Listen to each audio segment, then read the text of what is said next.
My fiancé laughed. I've been sleeping with your dad for 6 months, at dinner. I said, I know. Then revealed I'd been recording everything for my mom's divorce lawyer. Dad lost $30 million and she got named in the lawsuit. I, 29 male, sat there at my parents' anniversary dinner, watching my fiancée Celeste, 27, get progressively drunker on expensive wine. My dad Richard, 52, kept refilling her glass, giving her these little looks. My mom Patricia, 50, was talking about their upcoming 30th anniversary trip to Italy. Then Celeste started giggling. That drunk, mean giggle I'd learned to recognize. This is so stupid, she slurred. This whole happy family thing. Mom paused mid-sentence. Excuse me? Celeste looked directly at me. Your son's pathetic, Patricia. Can't satisfy a woman. That's why I've been sleeping with Richard for 6 months. The silence was deafening. Mom's face went white. Dad started to speak, but Celeste wasn't done. He's so much better than your son. Richer, more experienced, actually knows what he's doing. We laugh about how clueless you both are. I took a sip of water, put down my glass, looked her dead in the eyes. I know. Celeste's drunk smile faltered. What? I've known for 4 months, since February. Dad stood up. Son, this isn't what. Sit down, Richard. Mom's voice was ice. Let him finish. I pulled out my phone. Mom, remember when you asked me to help install that new security system at the house? The one with cameras? She nodded slowly. I installed a few extra ones. In Dad's home office, his private entrance, the pool house. Dad's face went from red to gray. I have everything. Every visit. Every conversation, including the one where you two discussed hiding assets from Mom. Oh, and Celeste? Remember when you bragged about getting pregnant to secure the bag? That's recorded too. Celeste dropped her wine glass. It shattered on the marble floor. You're not actually pregnant, I continued. I know because I saw the fake pregnancy test you bought online, the one you were planning to use after the wedding. Mom stood up, perfectly calm. Jordan, did you send everything to my lawyer? 3 hours ago, Mom. Mr. Garrison says it's the most comprehensive evidence package he's ever received. See, what Celeste and Dad didn't know was that Mom had suspected something for months. She'd asked me to install cameras for security but really wanted proof. I found way more than either of us expected. Dad tried to salvage something. Patricia, honey, we can work this out. Your prenup becomes void with infidelity, Richard. I believe that's, what was it Mr. Garrison said, Jordan? 30 million in assets plus the company's shares. Dad collapsed back into his chair. Celeste was frantically texting someone. My cousin's a lawyer. You can't record people without consent. This is illegal. One-party consent state, I said. I was present for half the recordings as I live there too. The office recordings? Mom's name is on the deed. She consented. You set me up, she screeched. No, you exposed yourself. At dinner, in front of witnesses. Update 1. The entitlement has reached astronomical levels. First, Celeste tried to salvage our relationship. Genuinely thought I'd still marry her. Showed up at my apartment at 2 a.m. crying. Baby, I was drunk. I didn't mean it. Your dad manipulated me. You literally have a recording of you saying, and I quote, Jordan's so stupid, I'll take half his tech startup in the divorce while screwing his dad. That was taken out of context. The context was you were writing my father in my childhood bedroom. She switched tactics. Fine, but you owe me. 3 years together. You promised me a future. A future you were planning to destroy after getting my shares in the company. Then she dropped the bomb. I'll tell everyone you knew and did nothing that you're a cuck who watched. Go ahead. Tell everyone you were sleeping with your fiancé's father. See how that works out for your image. She left, but not before stealing my Nintendo Switch. Petty, but whatever. Then Dad tried the guilt approach. Showed up at my office with tears. Tears. Son, you destroyed our family. No, you destroyed it when you slept with my fiancée. She seduced me. I'm a victim here. My assistant was watching through the glass door, jaw dropped. Dad, I have video of you literally texting her to come over while Mom was at her book club. You don't understand, your mother and I, things haven't been good. So you sleep with my 27-year-old fiancé? She made me feel young again. You're going to feel real young paying alimony. He tried to grab my laptop. Security had to escort him out. A 52-year-old executive being dragged out by security while shouting about his ungrateful son. My coworkers are still talking about it. But the peak entitlement? Celeste's mom, Rita, called me. How dare you humiliate my daughter? She humiliated herself. You were supposed to marry her. I already paid for the venue, with my credit card, which I've disputed. She's traumatized. She had to move back home. Traumatized from sleeping with my dad? You're ruining her reputation. No one will date her now. Actions have consequences. I'll sue you for emotional damages. Get in line, behind my mom's divorce lawyer. The legal letters started rolling in. Celeste hired some ambulance chaser who sent a cease and desist about the illegal recordings. Mom's lawyer responded with a single paragraph basically saying, "Lol, no." Then Celeste did something spectacularly stupid. She started a blog, Surviving a Narcissist, My Story. She painted herself as a victim of my psychological manipulation, and my dad as another victim of my elaborate scheme. According to her, I orchestrated everything to destroy two innocent people. Problem, she used real names and made provably false claims. Mom's lawyer added defamation to the lawsuit. Update 2: Discovery phase of mom's divorce has been illuminating. Turns out, Dad and Celeste weren't just having an affair. They had a business arrangement. Dad was paying for her apartment that I thought she was splitting with roommates. Her car payments, she told me her parents helped. Her boutique she was starting, selling drop-shipped garbage. Her cousin's wedding gift, $5,000 cash. Her lips fillers, I knew they looked different. Total, $73,000 over 6 months. From my family's money. But here's where it gets insane. Celeste was keeping a spreadsheet, called it Operation Upgrade. The plan: 1. Marry me, get access to my tech startup shares. 2. Continue affair with Dad. 3. Divorce me after 2 years, claiming abuse. 4. Blackmail Dad with affair evidence. 5. End up with money from both of us. She wrote, Jordan's company will IPO soon. Conservative estimate, 2 to 3 million a payout. Richard's guilt money, $500K minimum. Total score, $3.5 million by age 30. My mom's lawyer is having a field day. But wait, there's more.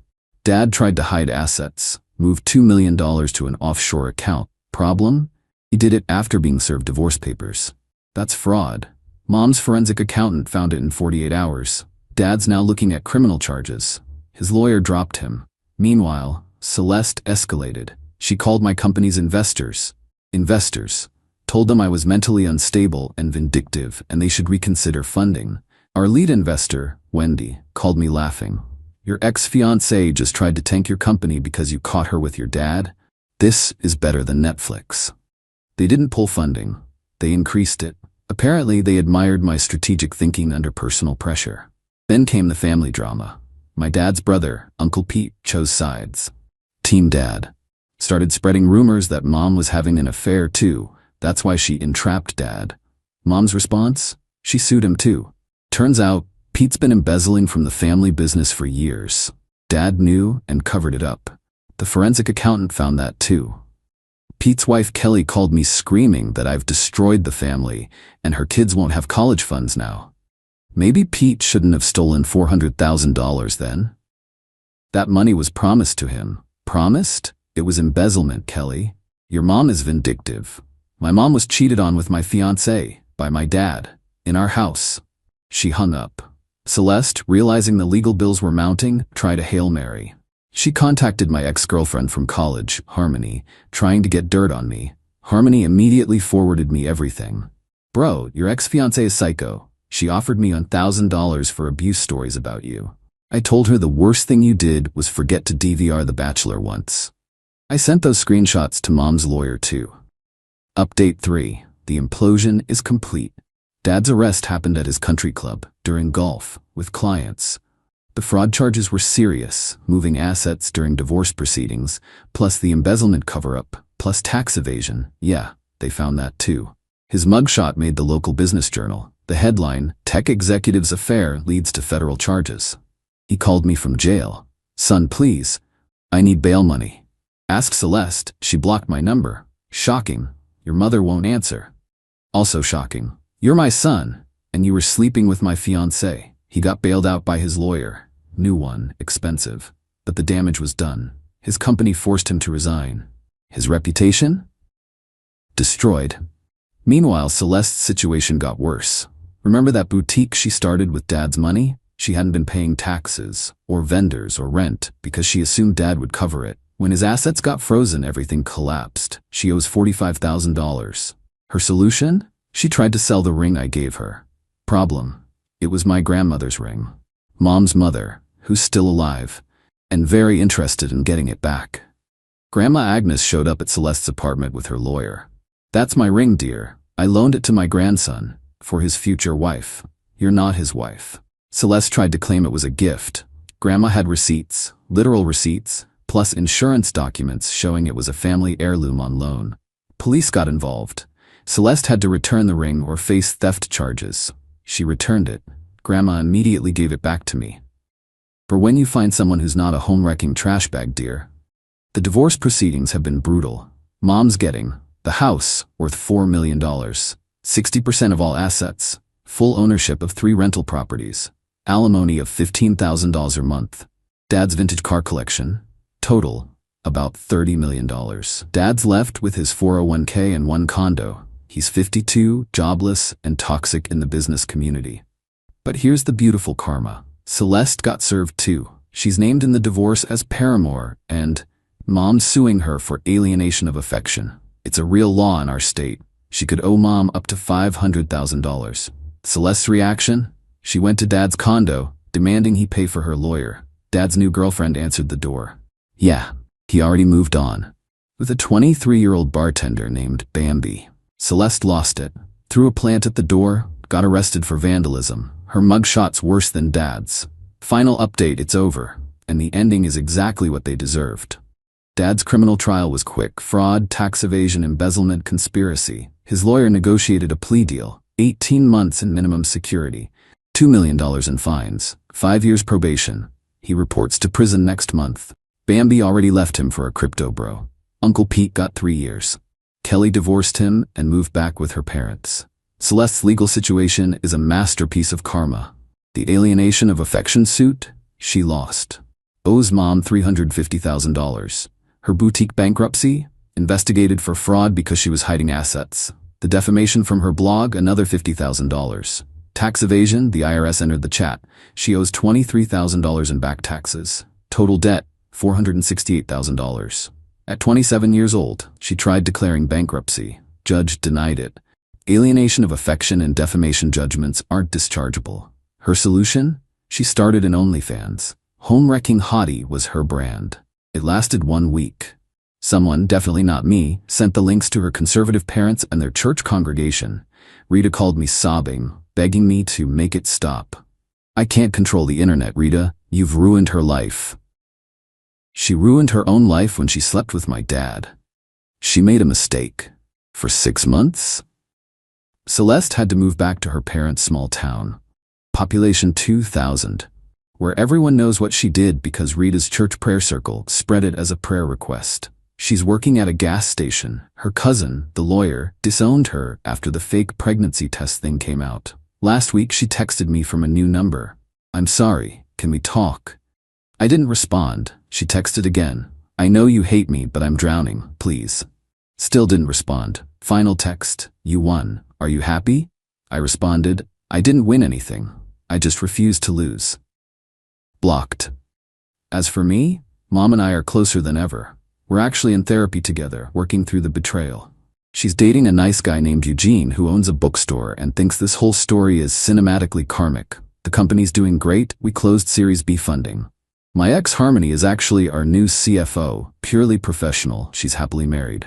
I'm in therapy too. Trust issues? Yeah, you could say that. But my therapist says I handled everything remarkably well considering. Started dating someone new. Her name's Quinn. She's a forensic accountant. We met through Mom's divorce lawyer. She thinks the spreadsheet Celeste kept is the most idiotic thing she's ever seen in her career. Mom kept the house. Dad's stuff is in storage. She's turning his office into an art studio. Dad writes me letters from prison. I return them unopened. Celeste still posts on social media about being a survivor of narcissistic abuse. She gets maybe 3 likes. All from her mom's fake accounts. The last I heard through the grapevine, Dad's learning to play chess in prison. He's lost 30 pounds from stress. Celeste got fired from the gas station for stealing lottery tickets. She's being sued by 3 credit card companies. Her parents are considering kicking her out. She applied to be on a reality show about redemption. They rejected her. Mom's lawyer kept all the evidence in a file, labeled the stupidest criminals ever. He shows it to law students as an example of what not to do. The judge from Mom's divorce case? He wrote a legal blog post about it, names changed. Title: When Hubris Meets Evidence, a case study in self-destruction. To everyone asking why I waited to reveal everything, I needed them to feel safe, comfortable, arrogant enough to admit it publicly. If I'd confronted them privately, it would have been denials and lies. By letting Celeste drunkenly confess at dinner with witnesses while I had months of evidence? Irrefutable. My mom deserved justice. She got it. My dad deserved consequences. He got them. Celeste deserved nothing. That's exactly what she ended up with. Me? I learned that sometimes the best revenge isn't elaborate. It's just letting people face the natural consequences of their actions, with evidence. Lots and lots of evidence. P.S. Grandma Agnes is savage. She sent Celeste a Christmas card to her parents' house. It just said, "Hope you're enjoying small-town life. I hear the gas station is hiring." Oh wait. P.P.S. Mom's using Dad's alimony payments to fund a women's shelter. She named it Fresh Start House. The irony is delicious.